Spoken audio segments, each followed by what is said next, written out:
MP ఎన్నికలకు ముందు 450 కోట్ల డీల్, తెలంగాణ చరిత్రలో అతిపెద్ద కబ్జా, క్యాలిక్యులేటర్కి అందని లెక్క, రంజిత్ రెడ్డి ల్యాండ్ దందా. Who is Ranjith Reddy?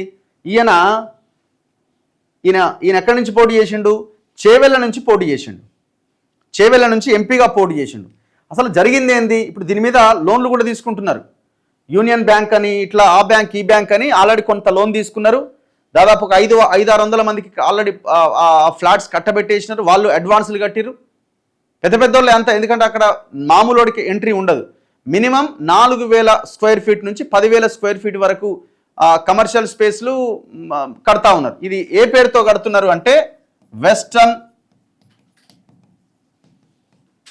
Springs పేరుతో. దయచేసి ఎవరైనా కొనుగోలు చేయాలి అనుకుంటున్న వాళ్ళు ఆలోచించాలి. అక్కడికి పోయిన వాళ్ళు పొరపాటున డబ్బులు ఇచ్చుంటే వెనక్కి తీసుకునే ప్రయత్నం చేయండి. ఈ టోటల్ ల్యాండ్ వచ్చి 30 ఎకరాల 30 గుంటల భూమిది. 30 ఎకరాల 30 గుంటల భూమిది. జాగ్రత్తగా వినండి, ఎందుకంటే పొరపాటున కూడా ఈ వెస్టర్న్ స్ప్రింగ్స్ అనే దాంట్లో మేము కొనాలి అనుకున్న వాళ్ళు, పేదోడికి, middle class, above middle class ఫ్యామిలీస్కి ఎంట్రీయే లేదు, ఉండదు కూడా. ఎందుకంటే 4000 స్క్వేర్ ఫీట్ నుంచి 10,000 స్క్వేర్ ఫీట్ వరకు అమ్ముతున్నారు. ఈ వెస్టర్న్ స్ప్రింగ్స్ పేరుతో దాదాపు 42 ఫ్లోర్లు వేస్తున్నారు. సో ఈ 30 ఎకరాల 30 గుంటల భూమి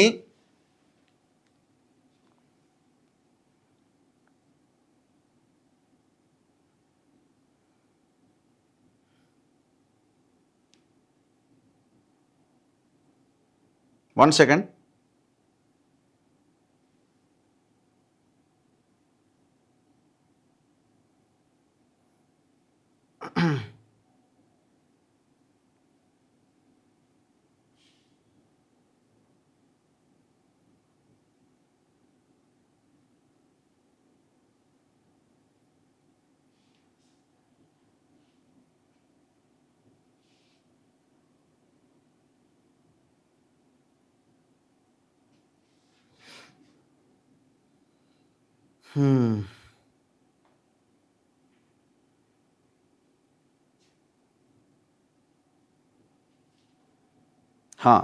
ఈ 30 ఎకరాల 30 గుంటల భూమి ఏ సర్వే నెంబర్లు అంటే ఇది కూడా మనం గమనించాలి.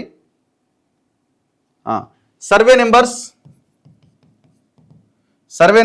282, 277, 341, 342 మొత్తం ఎక్స్టెంట్ ఇది. ఇందులో కొంత భాగాన్ని ఈ వెస్టర్న్ స్ప్రింగ్స్ పేరుతో, వెస్టర్న్ విండ్స్పైర్ ప్రైవేట్ లిమిటెడ్ పేరుతో, డెవలపర్స్ పేరుతో ఈ కన్స్ట్రక్షన్ జరుగుతూ ఉన్నది. దాదాపు ఇక్కడ మొత్తం ఎస్ఎఫ్టీ ఎంత, ఈ కన్స్ట్రక్షన్ ఎస్ఎఫ్టీ ఎంత అంటే 1,30,00,000 ఎస్ఎఫ్టీ ఇది స్క్వేర్ ఫీట్ ఇంటూ 25,000 వేసుకోండి. ఎందుకంటే దీనికి అవతల పక్కనే కోకాపేట నియోపోలిస్ ల్యాండ్, అక్కడ పోయిన గవర్నమెంట్ హయాంలో ఎకరా భూమి 100 కోట్లకు అమ్ముడుపోయింది. అది అమ్మి కూడా దాదాపు 4-5 ఏళ్ళు అవుతుంది. ఇప్పుడు ఈజీగా 120 నుంచి 150 కోట్ల దాకా అమ్ముడుపోయే భూమి ఇది. 100 కోట్లే వేసుకోండి, 100 కోట్లే వేసుకోండి. ఎస్ఎఫ్టీ 25,000 అంటే 15,000 వేసుకోండి. అసలు 1,30,00,000 ఇంటూ 25,000 క్యాలిక్యులేటర్లు వస్తుందా? అందుకే నేను చెప్పిన ఇది క్యాలిక్యులేటర్కి అందని లెక్క అని. ఎక్కడిది భూమి? ఈ టోటల్ భూమి టీఎస్ఐఐసికి సంబంధించిన భూమి. అంటే ఇప్పుడు టీజీఐఐసి ఎక్కడి నుంచి వచ్చిందా? టీఎస్ఐఐసికి. ఏం జరిగింది అసలు? రైతులు ఏం చేసిరంటే, రైతులు తెలంగాణలో పరిశ్రమలు వస్తాయి, ఉద్యోగాలు వస్తాయి, మా పిల్లలకి ఉద్యోగాలు వస్తాయి అని చెప్పి ఎప్పుడో 2000 సంవత్సరంలో ఈ రైతులు టీఎస్ఐఐసికి భూములు ఇచ్చారు. అంటే ఒక రకంగా చెప్పాలంటే ప్రభుత్వం భూమిని సేకరించి టీఎస్ఐఐసికి కేటాయించింది.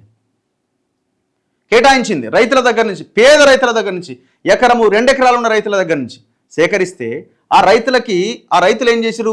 రాను ఆ టీఎస్ఐఐసికి ఇచ్చిన తర్వాత కంపెనీల కోసం భూములు తీసుకున్నారు. కానీ కంపెనీలు రావట్లేదు. కంపెనీలు రాకపోతే రైతులు ఏం చేశారంటే, కొంతమంది రైతులు కోర్టుకు పోయారు. రైతులు కోర్టుకు పోతే కోర్టు ఏమన్నదంటే ఈ అంశాన్ని పరిశీలించండి, ఇది చూడండి అని చెప్తే అప్పటికే హైకోర్టులో రిట్ పిటిషన్ ఉన్నది. ఈ కోర్టులో కేసు పెండింగ్లో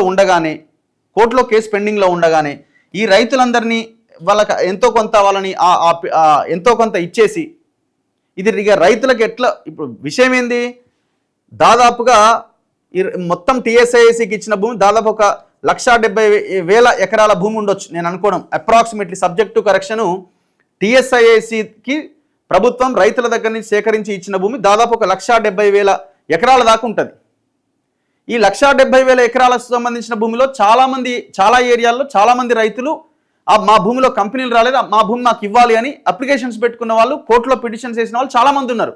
కానీ ఏ సమస్యని పరిష్కరించకుండా ఇక్కడ ఏం జరుగుతుందంటే కొంతమంది పొలిటికల్ లీడర్లు, ఆనాడు గవర్నమెంట్లో ఉన్న వాళ్ళు, ఆనాడు గవర్నమెంట్లో ఉండి వాళ్ళు ఇందులోకి వచ్చిన వాళ్ళు, రంజిత్ రెడ్డి చేవెళ్ళ ఎంపీగా పోటీ చేసిన ఆయన, ఇంకా కొంతమంది ఏం చేసిరంటే ఈ భూమి రైతులకు వచ్చేలాగా వీళ్ళు ఏం ప్లాన్ చేసి ఇక్కడ కల్ప్రిట్స్ ఎవరంటే అడ్వకేట్ జనరల్ ఏం చేసిండు, ఇమీడియట్గా హైకోర్టులో రిట్ పిటిషన్ ఉండగానే దీనికి ఎన్ఓసి జారీ చేసిండు. ఎన్ఓసి ఇవ్వచ్చు అని చెప్పేసిండు. దీని తర్వాత ఆర్డీఓ చంద్రకళ, అమోయ్ కుమార్, నవీన్ మిట్టల్ కూడా ఉన్నాడు ఇందులో. వీళ్ళందరూ కలిసి ఏం చేసిరు, ఎన్ఓసి ఇచ్చేసిరు. ఎన్ఓసి ఇచ్చేస్తే ఆ రైతుల దగ్గర నుంచి ఆ భూమిని వీళ్ళు ట్రాన్స్ఫర్ చేసుకున్నారు. మరి 1,70,000 ఎకరాల్లో టీఎస్ఐసీకి ఇచ్చిన భూములు మరి ఎక్కడా కూడా ఈ ప్రయత్నం జరగలేదే. ఎంతోమంది రైతులు మేము ఇచ్చిన భూముల్లో కంపెనీలు రాలేదు అని కోర్టులకు పోతే ప్రభుత్వాన్ని అభ్యర్థిస్తే మరి వాళ్ళకి ఎక్కడ భూమి ఇవ్వలేదే. ఈ పర్టికులర్ భూమి ఎందుకు ఇచ్చారు? ఇది ఒక భాగం, ఇది టీఎస్ఐసీది ఒక భాగం. గవర్నమెంట్ ఏం చేయాలి, అప్పీల్కి వెళ్ళాలి పైకోర్టుకి. వేరే కేసెస్లో అప్పీల్కి వెళ్ళారు, కానీ ఇక్కడ ఎక్కడ అప్పీల్కి వెళ్లకుండా ఎన్ఓసి ఇచ్చేసి ఈ రంజిత్ రెడ్డి అండ్ బ్యాచ్కి, ఈ మాఫియాకి కట్టబెట్టేసారు. ఎంత ప్రైమ్ ల్యాండ్ అంటే మీరు ఒక్కసారి అక్కడికి వెళ్ళండి, నిన్న వెళ్ళొచ్చిన. ఎంత ప్రైమ్ ల్యాండ్ అంటే ఎకరం 100 కోట్లకు తక్కువ ఉండదు. కొన్ని వేల కోట్ల బిజినెస్ చేస్తున్నారు అక్కడ, వేల కోట్లు. ఇప్పుడు ఒక్కొక్క ఫ్లాట్ అక్కడ తక్కువలో తక్కువ 4 కోట్లు 5 కోట్లు ఆ పైన అమ్మబోతున్నారు. ఇందులో కొంత గవర్నమెంట్ అసైన్ ల్యాండ్ కూడా కొంత భూమి ఉన్నది. మరి ఎవడు మాట్లాడాలి దీని మీద? ఎవడు మాట్లాడతాడు? అంత గప్చుప్. ఎందుకంటే ఎవడు తినాల్సింది వాడు తిన్నాడు. ఈయన చుట్టుపక్కల మొత్తం లీడర్లే ఉంటారు, పెద్ద పెద్ద లీడర్లు, ఇక పేర్లు చెప్పొద్దు. కానీ ఆ లీడర్లు కూడా మాట్లాడతారు, ఆ లీడర్లు కూడా ఖతం అయిపోయాడు. మరి ఈ గవర్నమెంట్ ఏం చేస్తున్నట్టు? ఈ 450 కోట్ల డీల్ ఏంది? ఇది ఇంకా ఇంట్రెస్టింగ్ పాయింట్. ఇందులో ఏవి రెడ్డి అనేట ఆయన ప్రధాన పాత్ర అని అంటున్నారు. మరి ఈ కాంగ్రెస్లో ఉన్న వాళ్ళే మాట్లాడుకుంటున్నారు ఈ మొత్తం అంశంలో. ఆయన ఇప్పుడు మొత్తం రియల్ ఎస్టేట్ తెలంగాణలో ఏమేం చేయాలి ఏందని మొత్తం ఆయన చేతుల్లో నడుస్తున్నది, రేవంత్ రెడ్డి పక్కన. ఈ 450 కోట్ల డీల్ ఏంది? ఈ భూమి విషయంలో 450 కోట్ల డీల్ ఏంటంటే రంజిత్ రెడ్డి చేవెళ్ళ ఎంపీగా పోటీ చేయాలి. ఎంపీ ఎలక్షన్లకు ముందు ఇది చేవెళ్ళ ఎంపీగా పోటీ చేయాలంటే ఇక్కడ ఆల్రెడీ పట్నం మహేందర్ రెడ్డి ఖర్చీఫ్ వేసుకొని కూర్చున్నాడు. ఆల్రెడీ ఆయన పార్టీ జంప్ అయిండు, అలా భార్యని కాంగ్రెస్లకు పంపించిండు, ఆ భార్య చేత పోటీ చేయించాలట. ఇప్పుడు రేవంత్ రెడ్డి ఏం చేసిండు, రంజిత్ రెడ్డి, పట్నం మహేందర్ రెడ్డి ఈయనని ఇక్కడ పంపాలి, ఏడికి చేవెళ్ళకు పంపాలి. ఈ పట్నం మహేందర్ రెడ్డిని తీసుకొచ్చి మల్కాజ్గిరిలో పోటీ చేయించాలి. సంబంధం ఉందా? ఉత్త పుణ్యాన కాంగ్రెస్ ఈ సీట్లను కోల్పోయి, ఉత్త పుణ్యాన. అయితే రంజిత్ రెడ్డి చేవెళ్ళకు పోవాలా, పట్నం మహేందర్ రెడ్డి భార్యని మల్కాజ్గిరి పోటీ చేయించాలి. ఇగో డీల్ ఇదే భూమికి సంబంధించిన డీల్ ఇది. ఒక ఎమ్మెల్యే ఇంట్లో ఒక మాజీ అయింది ఆయన, మహబూబ్ నగర్ పాలమూరు జిల్లాకు చెందిన ఒక ఎమ్మెల్యే ఇంట్లో ఈ డీల్ మొత్తం జరిగింది. ఒక ఎమ్మెల్యే ఇంట్లో ఈ డీల్ జరిగింది, ఈ 450 కోట్ల డీల్. ఇప్పుడు నేను ఏం చేసిండు రంజిత్ రెడ్డి, ఈ భూమి ఇది క్లియర్ చేయాలి కదా, ఈ గవర్నమెంట్ మేము క్లియర్ చేస్తాం, అంతా కథం, మీకేం ఇబ్బంది లేదు, మేము చూసుకుంటాం. పోయిన గవర్నమెంట్లో ఆల్మోస్ట్ దారికి వచ్చింది, అది మీ చేతిలోకి వచ్చేసింది రంజిత్ రెడ్డి, మీకేం ఇబ్బంది లేదు, ఏం లేదు. ఇలా ఒక 450 కోట్లు నేను అనుకోవడం, 450 కోట్లకు కూడా వీళ్ళు గవర్నమెంట్లో ఉన్న వాళ్ళు ఒప్పుకుంటారని నేను అనుకుంటలేను. ఎన్నో లక్షల స్క్వేర్ ఫీట్స్ వాళ్ళకి రాసిచ్చి ఉండాలి నేను అనుకోవడం. ఈ రంజిత్ రెడ్డి ఏం చేసిండు, పట్నం మహేందర్ రెడ్డికి 100 కోట్లు ఇచ్చిండు. చెప్పాలి మీరు ఇది అవునా కాదా అన్నది పట్నం మహేందర్ రెడ్డి చెప్పాలి, రంజిత్ రెడ్డి చెప్పాలి. దేనికి? ఎలక్షన్స్లో నువ్వు ఇక్కడ కంటెస్ట్ చేయి అని. ఇప్పుడు ఎందుకంటే ఈయన సీట్ వదులుకుంటుండు కదా, చేవెళ్ళలో పోటీ చేసి గెలిచే పొజిషన్లో ఉన్న పట్నం మహేందర్ రెడ్డి భార్య వీళ్ళు వదులుకుంటున్నారు కదా, వీళ్ళు మల్కాజిరికి వస్తున్నారు కదా, ఓడిపోయే స్థానాలకు వస్తున్నారు కదా, మరి ఎట్లా పైసలు ఎవరు ఖర్చు పెట్టాలి? సో ఇక్కడ 100 కోట్లు ఈయన రంజిత్ రెడ్డి పోటీ చేసిండు కదా, ఈయన ఒక 100 కోట్లు ఖర్చు పెట్టుకున్నాడు. ఇక మిగతాయి వీళ్ళకి ఇచ్చేసిండు. ఒక 2 లీడర్లు అందులోంచి ఇందులోకి జంప్ అయ్యారు కాంగ్రెస్లోకి. ఎవరు? రంజిత్ రెడ్డితో పాటు ఇంకొక ఆయన కూడా. ఇది ఒక ఎమ్మెల్యే, పాలమూరు జిల్లాకు చెందిన ఒక ఎమ్మెల్యే ఇంట్లో ఈ మొత్తం వ్యవహారం, ఈ డీల్ అంతా జరిగినట్టుగా మనకున్న సమాచారం. భూమి ఏమంది? గవర్నమెంట్ది. వాళ్ళకి ఏమైనా సంబంధం ఉందా? లేదు. ఎవరిది ఆ భూమి? రైతులది. ఒక్క రూపాయి పైసా ఖర్చు లేకుండా 1,40,00,000 ఎస్ఎఫ్టీ గల ఏరియాని మింగి పడేసినారు సింపుల్గా. రేవంత్ రెడ్డి పైసలు లేవు అంటున్నాడు. ఈ పైసలు కావా? మేము అడుగుతున్నాం, ఈ పైసలు కావా అని అడుగుతున్నాం. ఇంకా నాకు తెలిసిన విషయం ఏంటంటే దీని మీద ఏకంగా లోన్లు కూడా ఇచ్చేసినారట. లోన్లు కూడా తీసేసుకుంటున్నారు.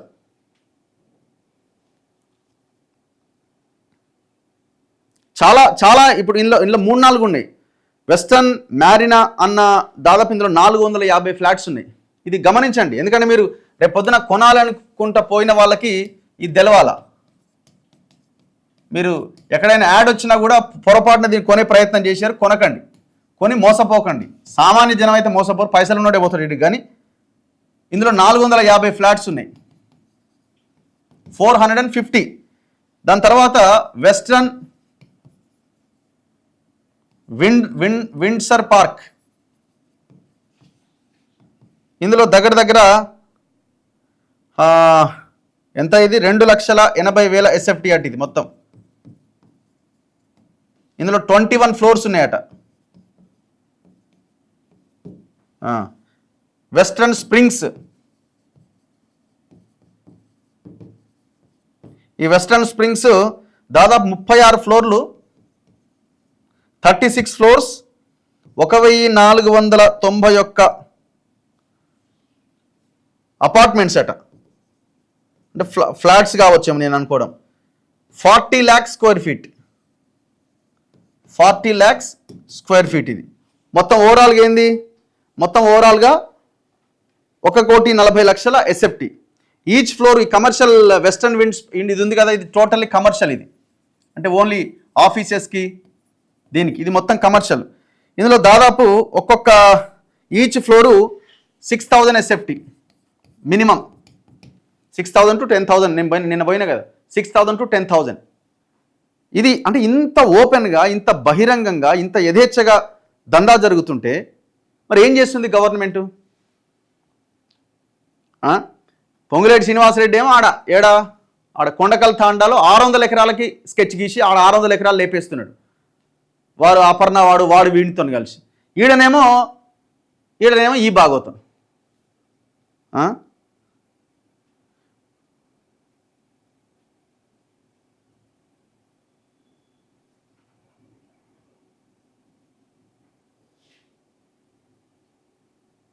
కొన్ని బ్యాంక్ ఎంప్లాయీస్కి సంబంధించిన ఫోన్ నెంబర్స్ కూడా మన దగ్గరికి వచ్చినాయి. ఎందుకంటే వాళ్ళు మరి ఇప్పుడు సామాన్యుడు బ్యాంకు దగ్గరికి పోవాలంటే, బ్యాంకు దగ్గరికి పోయి లోన్ కావాలంటే 1,00,000 అడుగుతారు కదా. మరి వీళ్ళకి ఎందుకు అడగారండి? మరి వీళ్ళకి ఎందుకు అడగారు? కట్ చేస్తున్నారు కదా మన ఫోను.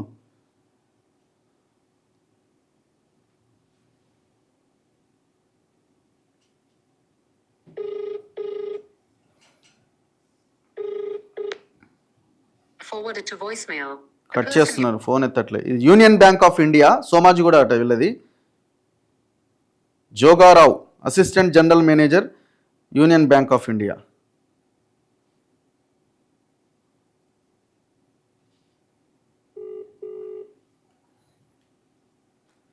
ఇప్పుడు ఏం చేస్తాడు? 300 కోట్లు 400 కోట్లు లేపేస్తారు. రేపు పొద్దున కంపెనీ మూతపడుతుంది. ఎవరిని అడుగుతాడు? డిఫాల్టర్ల కింద వేసి పడేస్తారు. అవసరమైతే వానికి లోన్ మాఫీ చేసేస్తారు. జనాలు భూములు కోల్పోయి అట్లా నష్టం అవుతున్నారు. మొత్తం ఈ దేశంలో ఉన్న ప్రజలంతా ఈ రకంగా ఇలాంటి డిఫాల్టర్లతోని ఆర్థిక వ్యవస్థ అంతా కుదేలైపోతుంది. ఎంత భయంకరమైన అరాచకం చూడండి.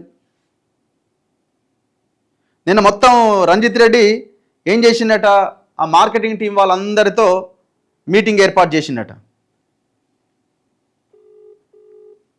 హలో భయ్యా, నేను రఘు మాట్లాడుతున్నా అండి, మన తొలి వెలుగు. నేను జర్నలిస్ట్ మాట్లాడుతున్నా అండి. చెప్పండి సార్. ఇప్పుడు ఇది మన వెస్టర్న్ దానికి మార్కెటింగ్ అండి మీరు? అవునండి. మీరు ఏమంటే మా మేనేజ్మెంట్ తో మాట్లాడుకోండి. మేనేజ్మెంట్ వీళ్ళు మాట్లాడరు.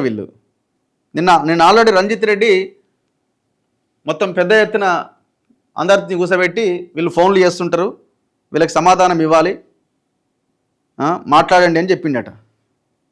మేము ఇప్పటికైనా రేవంత్ రెడ్డిని డిమాండ్ చేస్తున్నాం, ఈ భూమిని కాపాడే ప్రయత్నం చేయండి.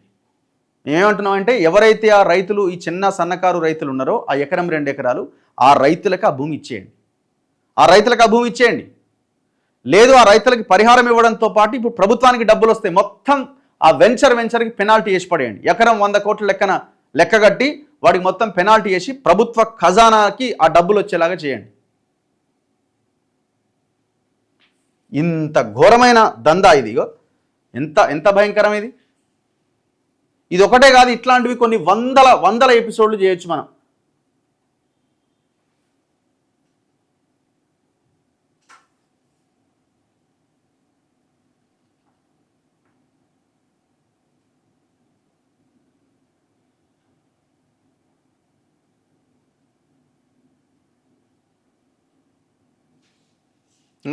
ఆనాడు 1092 అనే ఒక జీవో ప్రకారం ఏ సర్వే నెంబర్లు అయితే మేము ఇప్పుడు చెప్పడం జరిగిందో ఈ సర్వే నెంబర్లన్నీ గౌట్ ల్యాండ్ అని హరిహరన్ గారని ప్రిన్సిపల్ సెక్రటరీ ఈ భూములను ప్రోబిటెడ్ లిస్ట్లో పెట్టండి అని చెప్పి ఆయన తీసినటువంటి జీవో కాపీ ఇది.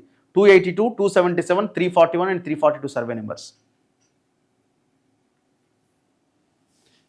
మీరు బతకడం కంటే దూకి సావడం మేలు. ఎందుకంటే జనాన్ని మోసం చేసే మీలాంటి వాళ్ళు ఈ భూమి మీద కనీసం ఉండడానికి కూడా ఒక అర్హత మీకు లేదు.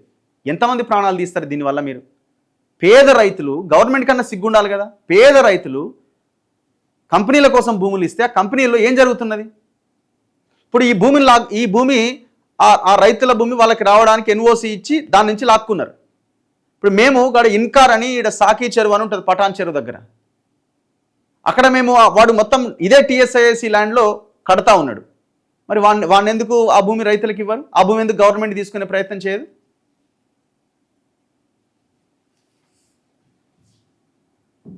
ఇది ఆగదు, కంటిన్యూ అవుతూనే ఉంటుంది, మాట్లాడుతూనే ఉంటాం.